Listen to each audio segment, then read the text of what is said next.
now throwing out this prospect of big cut.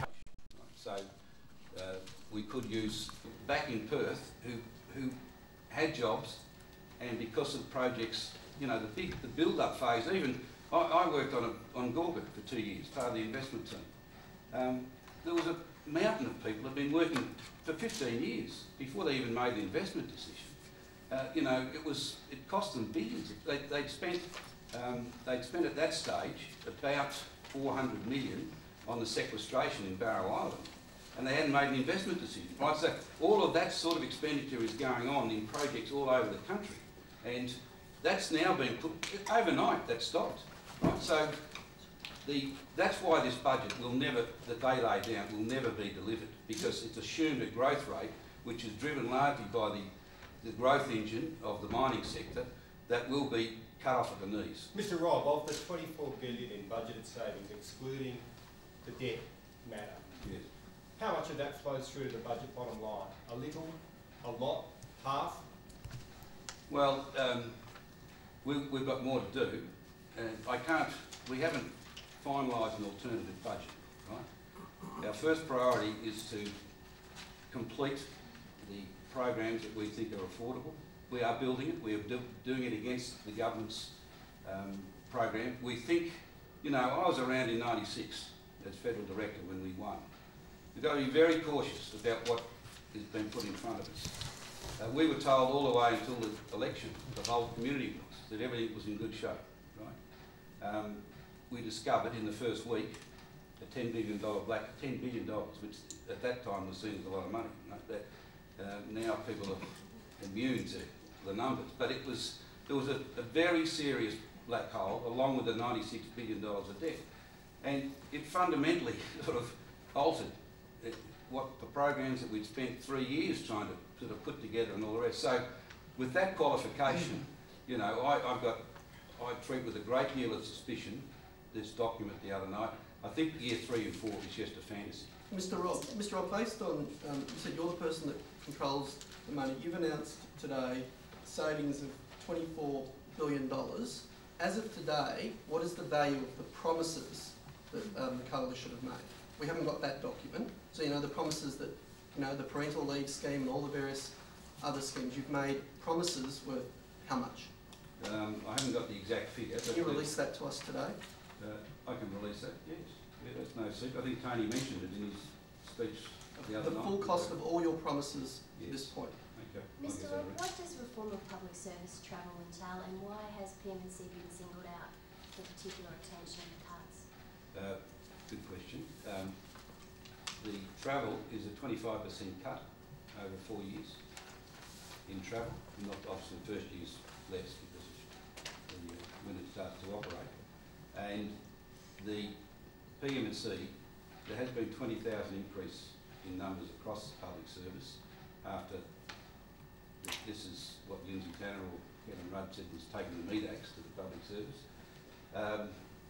But the PM&C has been singled out because it has had a much higher growth than most of the others. Okay? So we don't think, we've got to demonstrate, as Joe Hockey said at the press club, we've got to demonstrate as a government, you know, and we look to our public servants to provide us with advice, but if I was still out in business running a company and you got that sort of debt and those sorts of deficits,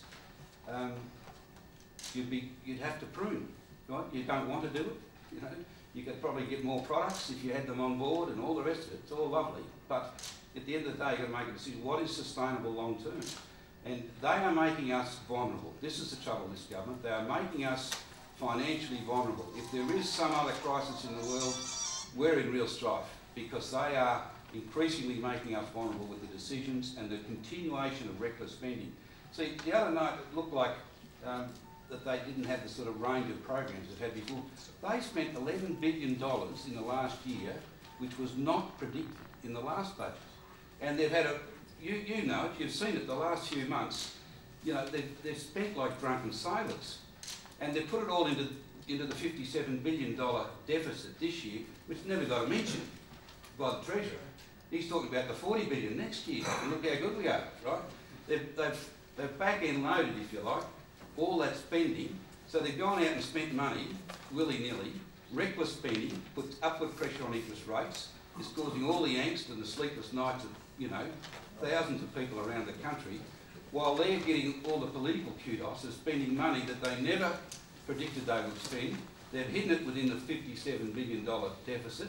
They could have cut $11 billion if they'd stayed true to the funding that they announced last year's budget in the middle of the crisis. They would have had a debt $11 billion or a deficit $11 billion less, and a debt $11 billion, because we wouldn't have been out borrowing that money, right? So, you know, this is a house of cards, I tell you, this document. Mr. Rob, just go back to the Rob, if point you look at it in a global situation... Sorry, again I'm slow, but if I go back to what Phil was saying, how can you, by abandoning a tax that doesn't... leadership. Tony Abbott had been expected to use his budget reply speech to detail a tough coalition savings package, but he mentioned just a few cuts, then passed the parcel to Joe Hockey. Next Wednesday at the National Press Club, the Shadow Treasurer will announce further measures to reduce spending. Today, Mr Hockey passed the parcel too. Andrew Robb, the Shadow Minister for Finance, is releasing a detailed statement outlining the savings measures. That led Mr Hockey to announce a couple of inquiries and talk about coalition values. Making tough decisions is a necessary part of good government.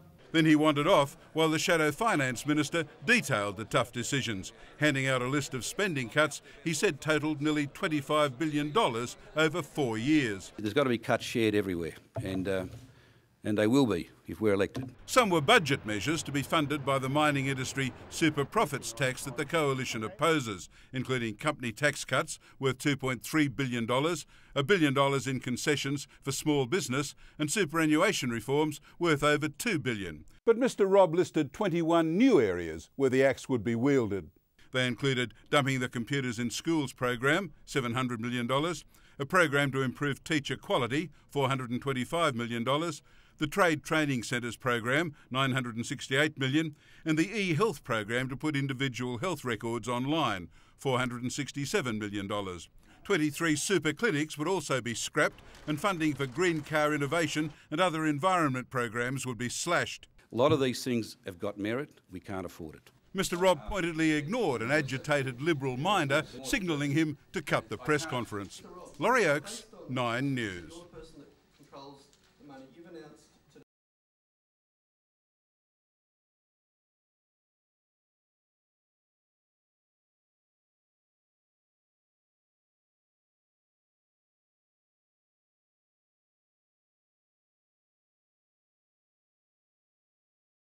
I'm not the only person who was less than impressed by the performance of the member for Goldstein in presenting this savings package at his press conference. In fact, his own media advisor, who I think is named Nicholas Troja, didn't seem to like the proposition much either, because he spent most of his time doing this or, you know, it's all dreadful, turning away. It's on YouTube, Mr Speaker. It's really worth a look. Because Tony Abbott goofed himself, then Joe Hockey goofed himself, and then Andrew Robb did nothing to recover the situation. Well, let's have a look at Andrew Robb, because he was getting a lot of guidance from the back of the room, and they weren't too happy with the way he was selling the message. Obviously, check this out. Joe Hockey as Treasurer within a coalition government, and at that stage, the bounce. Mr Robb, I'll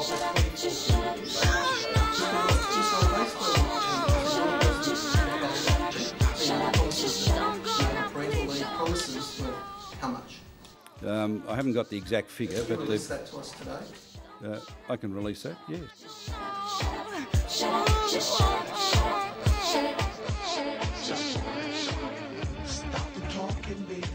Mate, with friends like that, who needs enemies? That was very revealing. Obviously, Andrew Robb going off point for a while. It's really worth a look. Now, I'm delighted. I'm delighted that the member for Goldstein's employing people who are obviously concerned about fiscal responsibility. It's just a pity he's not taking their advice, Mr Speaker.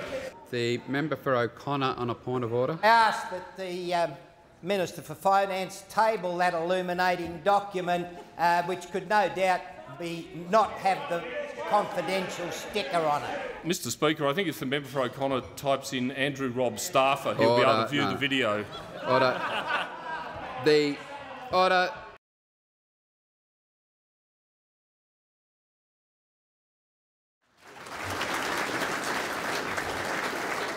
As history now records, the day lurched from disappointment as Joe Hockey failed to deliver the numbers his leader had promised, to farce as a Liberal Party staffer frantically tried to cut short Andrew Robb's subsequent press conference. Yes, the political cartoonists have had a field day ever since. And yes, it was amusing, but at another level it was disturbing. In a moment, it captured the Coalition's failure to translate any of its words into action. It showed that since they lost office, the opposition has learned nothing.